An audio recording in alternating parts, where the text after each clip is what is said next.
జవహర్ నగర్లో గుర్తు తెలియని వ్యక్తి రోడ్డు ప్రమాదానికి గురయ్యాడు. మేడ్చల్ జిల్లా జవహర్ నగర్ డంపింగ్ యార్డ్ నుండి తిమ్మాయిపల్లి వెళ్లే రహదారిలో గుర్తు తెలియని వ్యక్తి యాక్సిడెంట్కి గురయ్యాడు. డంపింగ్ యార్డ్ లారీ భుజంపై నుంచి వెళ్లేసరికి చెయ్యి నిజ్జనిజ్జయింది. స్థానికులు హుటాహుటిన 108కు సమాచారం అందించారు. హైవే రహదారిలో రోడ్డు ప్రమాదానికి గురైతే ఫస్ట్ ఎయిడ్ కిట్ తప్పనిసరి. అలాంటి వసతులు కూడా లేని రోడ్డు డంపింగ్ యార్డ్. అనునిత్యం రాత్రింపగళ్ళు తేడా లేకుండా ఏ షరతులు లేకుండా డంపింగ్ యార్డ్కి అనేక డంపింగ్ లారీలు తిరుగుతూ ఉంటాయి. ఇలాంటి సంఘటనలు ఎన్ని జరిగినా కూడా అధికారులు పట్టించుకోవటం లేదు.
జవహర్ నగర్లో గుర్తు తెలియని వ్యక్తి రోడ్డు ప్రమాదానికి గురయ్యాడు.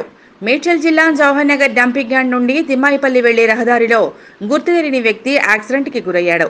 డంపింగ్ యార్డ్ లారీ భుజంపై నుంచి వెళ్లేసరికి చెయ్యి నిజ్జనిజ్జయింది. స్థానికులు హుటాహుటిన 108కు సమాచారం అందించారు. హైవే రహదారిలో రోడ్డు ప్రమాదానికి గురైతే ఫస్ట్ ఎయిడ్ కిట్ తప్పనిసరి. అలాంటి వసతులు కూడా లేని రోడ్డు డంపింగ్ యార్డ్. అనునిత్యం రాత్రింపగళ్ళు తేడా లేకుండా ఏ షరతులు లేకుండా డంపింగ్ యార్డ్కి అనేక డంపింగ్ లారీలు తిరుగుతూ ఉంటాయి. ఇలాంటి సంఘటనలు ఎన్ని జరిగినా కూడా అధికారులు పట్టించుకోవటం లేదు.